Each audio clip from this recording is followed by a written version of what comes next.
tadi pagi saya sudah mengunggah dari pernyataan kuasa hukumnya Pak Yosef CS VS dari keterangan Kombes Surawan. Kalian tentunya sudah menyimak apa saja yang mereka nyatakan di media sosial. Dan di sini saya mendapati sebuah berita, terkuak Danu ikut eksekusi korban kasus Subang.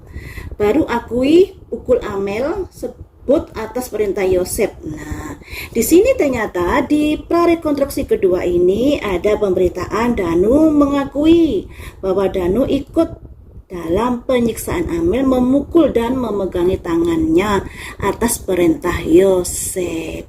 Kenapa nggak diakui pada prarekonstruksi yang pertama? Di prarekonstruksi pertama, Danu mengakui dia menjaga rumah, dia berada di luar rumah, dan dia mengambilkan golok. Tapi di prarekonstruksinya juga kita tahu bahwa Danu terlalu aktif sekali dalam membantu Pak Yosef. Ini kan versinya Danu. Nah, baru di prarekonstruksi kedua Danu mengakui kalau ikut menyiksa Amel. Seperti diprediksi saya yang dulu ya teman, sekalipun Danu sudah mengakui keterlibatannya, tapi Danu ini masih menyimpan rahasia. Dan kenapa saya masih tertarik untuk menelisik Danu? Karena ada 2 DNA yang masih belum diketahui siapa gerangan. Makanya saya menelisik Danu terus, karena ada kecurigaan tentang 2 DNA ini milik siapa. Kenapa Danu masih bungkam? Ada kata memang Danu tidak kenal, tentunya Danu tahu sketsa wajahnya. Nah, karena kenapa saya bilang begitu? Karena peristiwa ini adalah peristiwa yang kesiangan. Mari kita lihat di sini dari pernyataan Danu ini bahwa dia ikut memukul Amel, kemudian ikut memegangi tangan Amel karena perintah Pak Yosef. Apakah Danu masih menyimpan sebuah rahasia? Nah, kita pakai kartu ini ya. Apakah Danu setelah ada pengakuan bahwa dia ikut menyiksa Amel, masihkah menyimpan sebuah rahasia? Di sini saya ingatkan, masih prediksi ya. Ini bukan analisa. Kalau analisa berdasarkan barang bukti, tapi di sini prediksi, saya berusaha untuk terhubung dengan energi Danu. Apakah Danu sudah jujur sepenuhnya atau masih menyimpan sebuah misteri? Apakah Danu sudah jujur sepenuhnya atau masih menyimpan sebuah misteri? Ada simbol passion, feel, semangat. Nah, ada simbol semangat. Semangat terkait untuk apa?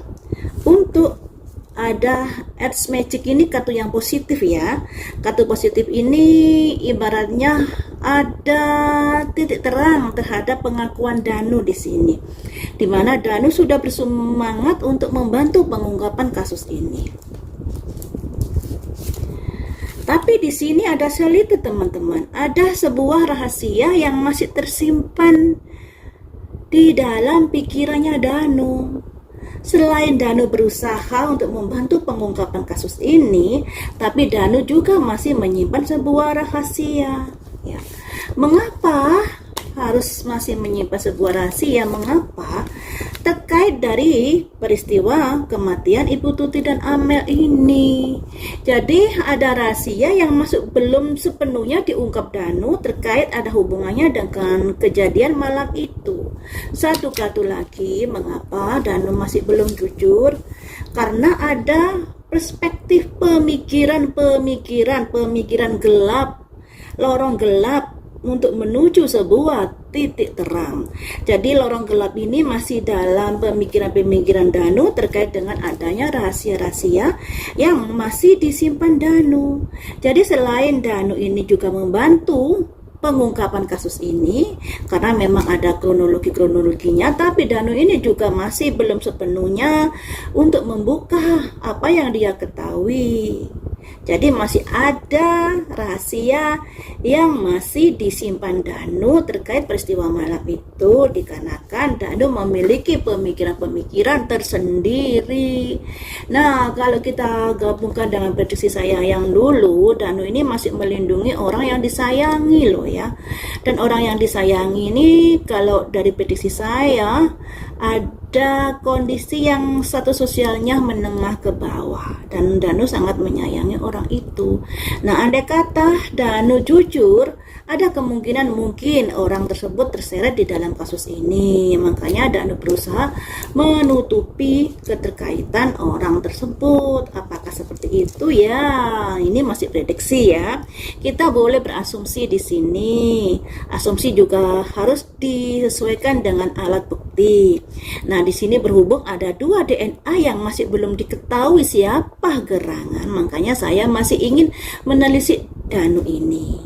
Jangan bilang Danu sudah menyerahkan diri, sudah jangan ditelisik lagi. Loh, kenapa harus punya pikiran begitu? Kenapa? Justru yang punya pikiran begitu itu perlu ditandatanyai. Ya, karena masih ada 2 DNA loh ya. Andai kata 2 DNA ditemukan, bolehlah kamu bicara seperti itu. Tapi kalau 2 DNA ini masih belum diketahui siapa gerangan, milik siapa, nah ini juga masih harus ditelisik Danu lebih jauh lagi. Harus ada yang dibuka Danu. Andai kata Danu tidak mengenal orang tersebut, ya paling enggak Danu mengetahui sketsa wajahnya seperti apa. Ya seperti itu ya teman-teman. Ternyata dari prediksi ini Danu masih menyimpan rahasia. Nah, alangkah baiknya dari Pak Kombes Surawan ini melakukan prarekonstruksi yang ketiga. Karena berbekal dari prarekonstruksi pertama, Danu masih mengakui bahwa dia berada di luar rumah. Nah, prarekonstruksi kedua, Danu mengakui kalau dia juga ikut menyiksa Amel, memukul Amel dan memegangi tangannya. Nah, andai kata di prarekonstruksi ketiga masihkah ada perubahan-perubahan dari pernyataan Danu? Karena di sini Danu masih menyimpan rahasia. Selain Danu bekerja sama dengan polisi, tapi nyatanya Danu masih menyimpan sebuah rahasia. Dan teman-teman, perlu kalian ketahui ya, rumah saya ini tidak di Subang. Rumah saya ini di Sidoarjo, Jawa Timur, jauh sekali dari Subang. Saya tahunya kabar-kabar begini nih dari pemberitaan media nasional ataupun dari YouTuber-YouTuber yang meliput kasus ini. Makanya saya tidak kenal dengan keluarga dari Pak Yosep ini. Saya mengawal di sini karena ingin adanya keadilan dari kedua korban ini dan berharap bahwa siapapun tersangkanya asal itu memang benar-benar pelakunya. Jangan ada pemaksaan harus ini, harus itu, harus ini, harus itu. Kita mengawal juga berdasarkan barang bukti yang hanya berada di media massa, yang hanya dikeluarkan di media massa. Kita nggak tahu barang bukti apa saja yang udah dimiliki Pak Polisi. Andai kata ada keterbatasan dari analisa, ya tolong dimaklumi. Ya, jadi buat saya nggak masalah kalian yang berusaha mengorek-ngorek dari Pak Yosep, kalian perlu yang sini mengorek-ngorek dari kubu Danu, itu nggak masalah. Justru dengan adanya koreksi silang inilah bisa jadi kita mengetahui kelemahan dari masing-masing saksi dan tersangka ini, ya. Tapi ya begitu, tolonglah kalau ada berseberangan pendapat, jangan ujuk-ujuk menghakimi, menuduh, dan menghujat. Jauhkan dari pikiran seperti itu. Harapan saya seperti itu ya teman-teman. Tetap kita kawal dari peristiwa ini sampai titik terang yang sesungguhnya. Karena ternyata Danu masih menyimpan sebuah rahasia yang masih harus didalami lebih dalam lagi. Mungkinkah ini terkait dengan 2 DNA? Ya mungkin saja. Oleh sebab itu makanya saya masih ada penasaran dengan 2 DNA ini, berhubung yang mengakui perbuatan di malam itu masih Danu, Pak Yosep belum. Nah, jalan satu-satunya ya harus melalui pintu pembukanya di Danu ini. Andai kata